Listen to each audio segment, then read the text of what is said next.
The algorithm was criticized after making extreme cuts to in-home care. Some residents attribute extreme disruptions to their lives and even hospitalization after the sudden cuts. The reason these residents were cut was due to the data that they found that it characterized the medical needs for each certain disability, which was discriminating against their certain disability. And it also even just created new problems that these people may not be able to solve. Another way these algorithms have used their right to privacy is, and especially discrimination against groups, is their data collection. Many algorithms require data in order to function, so sometimes they attempt to find data that is not within their boundaries in order to compute. These algorithms may actually create decisions that are discriminatory, which can affect people's lives. Even though it's not within America, an example in the Netherlands, it was found that the Dutch tax authorities had used algorithms that mistakenly labeled around 26,000 parents as having committed tax fraud in their child care benefit applications. Many of these parents had immigration backgrounds. The algorithm discriminated specifically against these people and caused them to have to pay many large fees. Algorithms are supposed to be an example of the right to privacy by delicately using the data given to them to complete their processes, but yet they prove not to only violate people's privacy, but also prove to be discriminatory. People in healthcare may think that their data is being secured, but it is proven that their data is taken in a different way and is used to discriminate against them. Algorithms are a prime example of how the right to privacy is an example of discrimination. These can even be used not just with such things as the payments and everything, but with who gets taken care of, who gets main priority within hospitals and other healthcare areas. While there is evidence that the right to privacy is an example of discrimination, some people actually may believe that it is not. These people may believe that they cannot be discriminated against due to the rules certain platforms enact. People actually may believe that the platform's privacy policy would be perfect, that it will explain how that it's collected and how it's secure, and they believe that their information is secure.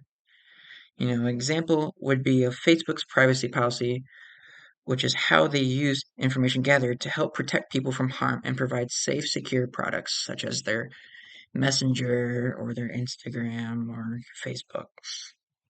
The policy then goes on to explain how else the information gained is used and what they do with that information. But there are instances where Facebook has shown a violation to the right of privacy, as well as discriminatory actions. There is a court case called Samantha Liapps versus Facebook, and it was found that Facebook used conduct that was discriminatory and harmful, particularly given the insurance industry's extensive history of discrimination against women, older people, and other marginalized groups.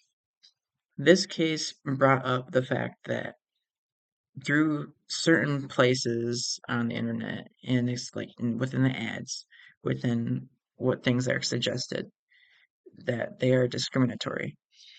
It was due to the fact that these companies actually decided to deny people life insurance ads and the ability to apply for a quote just because of discrimination. Not only was it found that Facebook had aspects that were discriminatory, but there are instances where the right to privacy was only given to certain groups of people, while other marginalized groups' data was given away without their consent. It was actually a fine that Facebook had to pay to the Federal Trade Committee for deceiving their users, making them believe that they can control the privacy of their information, even though it was being sold without their consent. Even with these cases and examples, people still chose to believe in Facebook's privacy policy while it shows how the right to privacy is discriminatory. While there are still people who believe the right to privacy is still accessible to everyone, there's evidence that the right to privacy is a prime example of discrimination and how it can be excluded to certain groups within America. Our right to privacy should allow everyone to be included, no matter who you are. Over time, the right to privacy may become more public, or even more private than it ever has been. Our right to privacy has changed over the years and will continue to change in the future.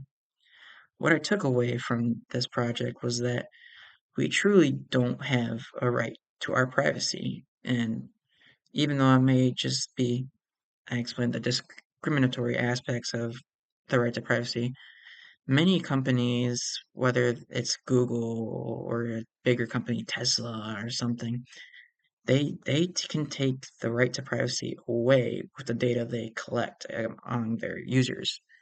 They can even sell these without us even knowing anything because we continue to support these companies and not look into what we have.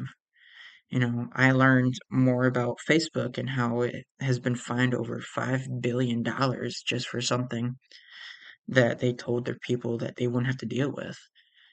This project informed me that, I should probably take more care of, my data and understand it better if I'm to use more technology and, go into what I'm going into. I would say my favorite part was just the research aspect of this project. I really enjoyed going into depth of the right to privacy as well as the learning more on how different groups were discriminated against. Just because majority of the discrimination examples I've seen personally, I've seen in the real world. I have not ever seen majority of it online, and I never thought that algorithms or advertisements could do so until I found some within my research. So thank you for listening.